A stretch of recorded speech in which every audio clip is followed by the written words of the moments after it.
be based on the Jeep Gladiator Rubicon with the Ecodiesel engine. You can see behind me, there is an enclosed trailer behind me, 20 or 24 foot enclosed trailer. We're doing 70 miles an hour, cruise control on, and we are getting on flatland 17 miles per gallon with it, with 35s. Now it is deleted, and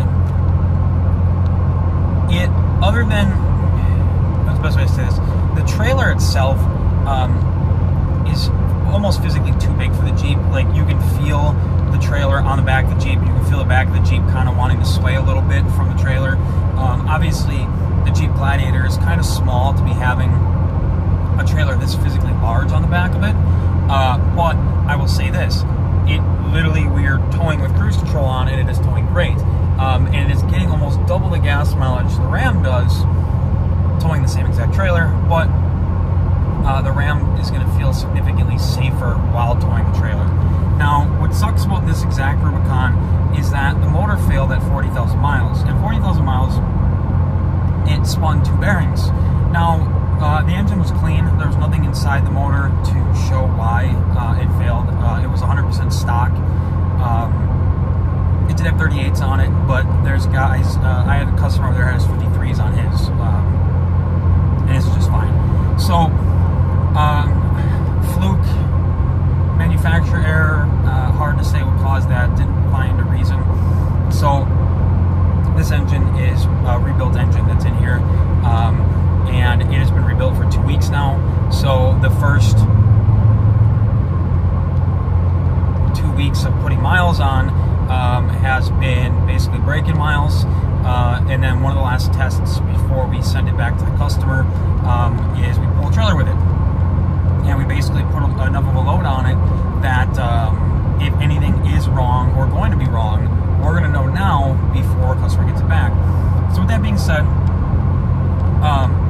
I'm super happy with the diesel Gladiator, especially after the delete. There's a ton of power. It gets great gas mileage.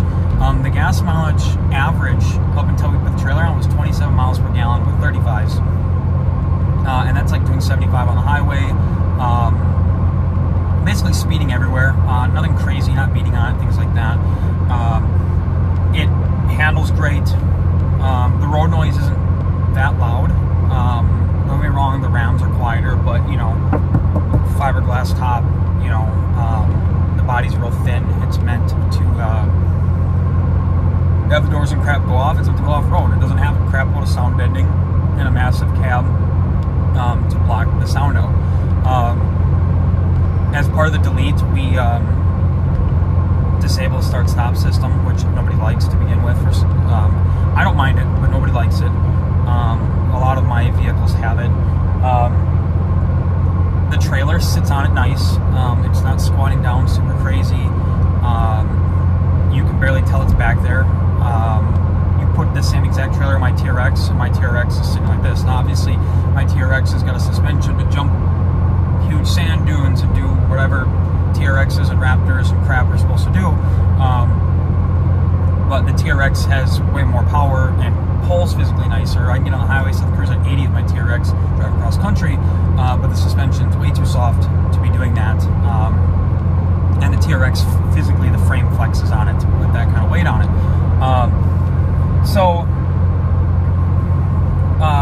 The sound system is absolutely wonderful, great here. It sounds good. There's plenty of bass, even with the fact that this isn't a a full cab vehicle. Great gas mileage, like I said. Handles great. Turning radius obviously is great. I don't like them with the stock wheels and tires on it. I think that it kind of makes the Gladiator ugly. As soon as you lift it and put tires and stuff on it, it's great. Now, with that being said, this is a customer's Rubicon. It is the Battleship Gray, same with the Durango that I had. Every customer that we rebuild a motor for wants us to drive it and break it in for them, make sure that they can just pick it up and go. So he's either going to be flying in from Michigan and picking it up, or driving over and picking it up, and then he's going to go home and put 38s on it. So we're going to, right now the speedo is always set for the 35s. So when he picks it up, we're going to change the speedometer for the 38s. So when he goes home, the speedometer will be correct. And basically, yeah, it's a great overall vehicle. If you don't need a truck full time, but you want the Ecodiesel, or you want more of a pickup type vehicle, I would recommend the Gladiator over the Ram. Now, if you want way more creature comforts, a bigger vehicle, more towing capacity, more weight, things like that, then get the Ram. I mean, this one is Rubicon, so it's got the 8-inch radio, it's got leather seats, it's got heated seats, heated steering wheel. It doesn't look like their seats aren't air conditioned. The AC works great here. This hard top, the tops, kind of like a Target top, come off real nice. I never pulled the doors off it. It isn't my vehicle, so I'm not going to pull the doors off it and drive it around. But everything's super functional. Interior is the black and red. It's a black leather with red stitching and red dash and whatnot. Like I said, this is a big trailer. And, you know, when I put this on my TRX, don't get me wrong, my TRX at 75 gets 13 to 14 miles per gallon. When I put this on, I get 6 miles per gallon. This gets 27 at 75, and when we put a trailer on our 70, we can get 17. So, you know, it loses way more miles per gallon on the diesel than it does, obviously, on my TRX. My TRX is a much smaller number to begin with. With that being said, the Ecodiesel Ram of this generation, the 20 Plus, is a great buy. It gets really good gas mileage, especially after it's tuned and deleted. I obviously a little biased, but I recommend my company for that side of that thing, the weight loss diet, whatever. With that being said, we have way more testing. We are actually building Ecodiesel engines. We have our own dyno. We do a ton of tests. We absolutely do a crap load of testing at our shops on what we do, and we do a lot of real world testing. This same exact trailer was on the back of my white Ecodiesel Ram that I had years ago, and we did a tow testing from Amarillo, Texas at 4,000 square feet all the way to Wisconsin and back, and I think 2 or 3 trips, and basically dialed in our tow tuning off of that, going different elevations, things like that. I recommend the Ecodiesel still, even though there's a lot of emissions related issues with them. I do recommend staying with the 20 plus vehicles, so the Ram, the Gladiator, the Wrangler. If you are going to get an older one, I recommend hitting me up to have the motor, not really bulletproof, but to make the motor significantly more reliable, or to rebuild it, or to put a different generation motor in it. These Gen 3 engines, the block architecture is a little bit different. Not much, it's a little bit different. And then they have billet crankshafts in it versus the forged crankshaft that is in the other ones that flex super bad. With that being said, this one had 2 spun bearings. If you want to make a Gen 3 engine bulletproof, get a hold of me, and we will take the motor out, and we will take the crankshaft, and we will send the crankshaft out to our heat treat company to have it special treated, which hardens it and definitely prevents flexing and increases the longevity of the engine. We build the downpipes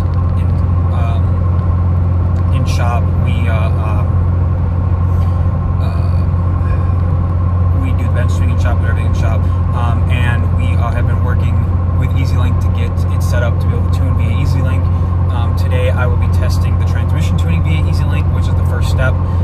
So all of our kits, when you buy a full kit, come with an EasyLink now for the transmission tuning itself. You don't have to use that crappy, cheap Alien Tech PG3. The EasyLink doubles as a monitor. The EasyLink is definitely the way to go. And right now it is doing the trans tuning. Eventually the engine tuning will also be available on it.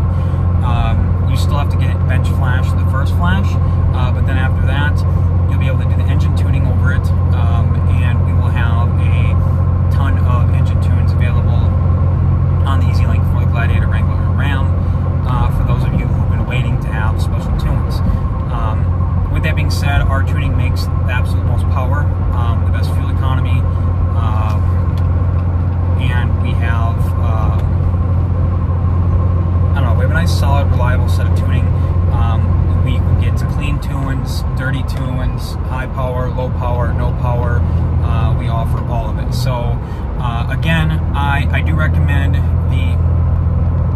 Gladiator. I recommend the Diesel Wrangler, the new Diesel Ram.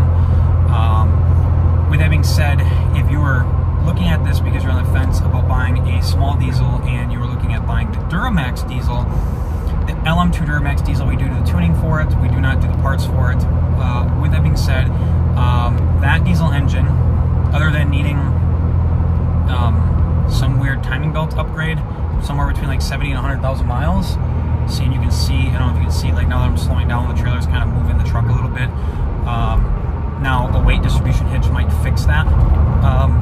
Right now this trailer is empty, but they still pull like crap because they're a giant wall.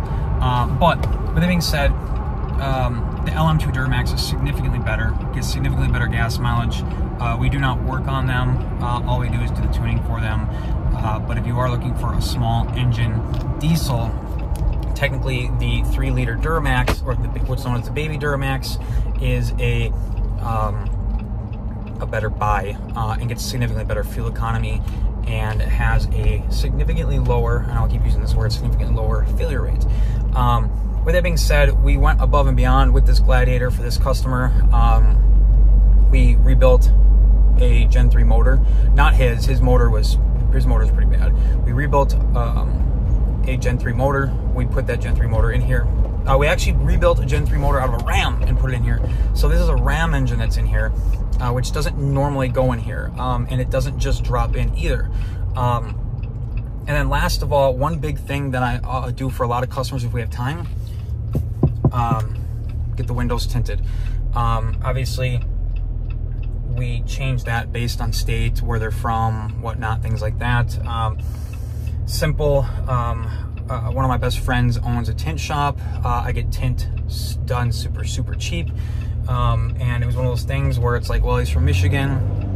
It's a nice, clean Gladiator. Not really worried about the tint. We didn't go crazy with it, but we did a 20% window tint on the front to match. You can see how much brighter it is out front. We would have even put a brow on for him, but his windshield's cracked. So we try to go above and beyond for the customers. We washed this vehicle completely, and we're gonna wash it again before it picks it up. So we cleaned the inside up. You know, he had stuff laying all over the place, so he had like important documents and titles and weird things.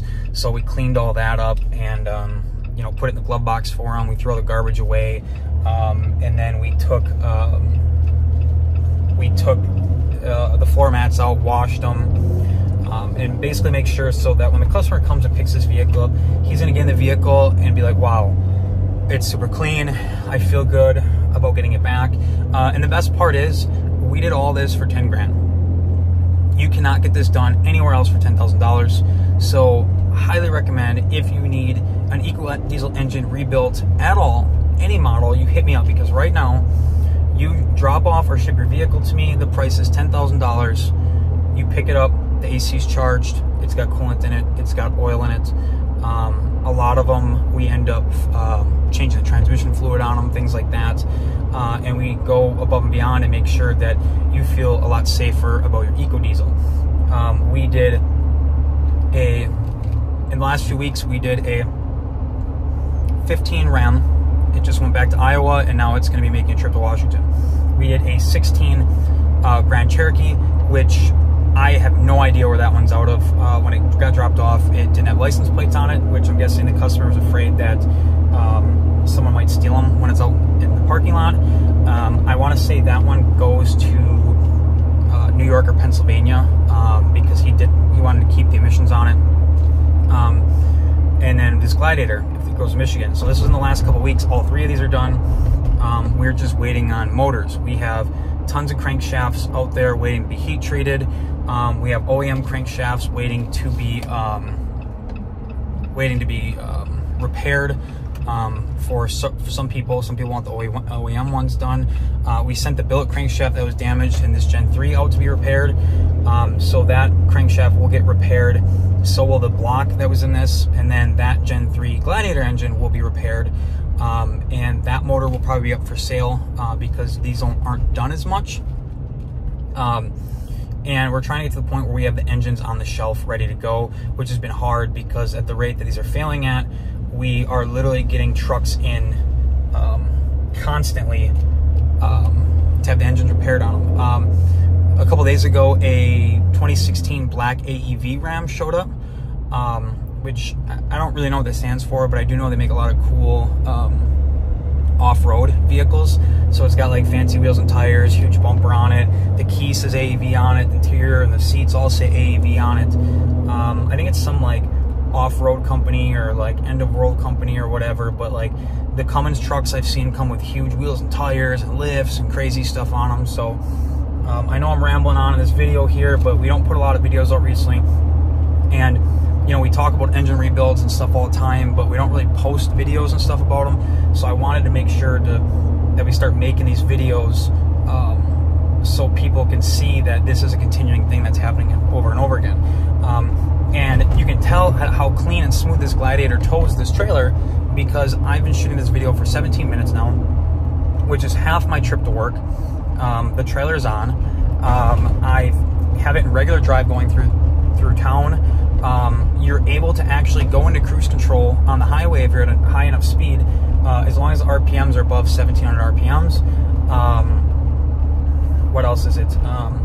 And the only thing I would do is I would leave it in manual mode in 8th gear, and anytime I was coming up to an on-ramp or a hill, I would drop it down to 7th. Now, if it was coming up to a major hill, I would let off cruise, drop down to 7th, then drop down to 6th, and use my foot to throttle it appropriately instead of using a tow mode or letting the vehicle decide, because when the vehicle drops from 8th gear to 6th gear, it's a massive load on the motor, and you have a giant sail on the back. I never recommend ever in the smaller Ecodiesels just letting the cruise go with towing and just letting it shift on its own down into 7th and 6th gear, because it does put a hard load on. You should definitely, if you're going to drop down 2 or 3 gears, you should let off, downshift, slowly easing the throttle, and give it throttle instead of putting a massive load on it. With that being said, with the EasyLink and stuff like that, you can view the EGTs, which makes towing and everything significantly better. I'm pulling up to my shop now, so I'm going to end this video, but I hope this information has helped everyone out. So have a good day.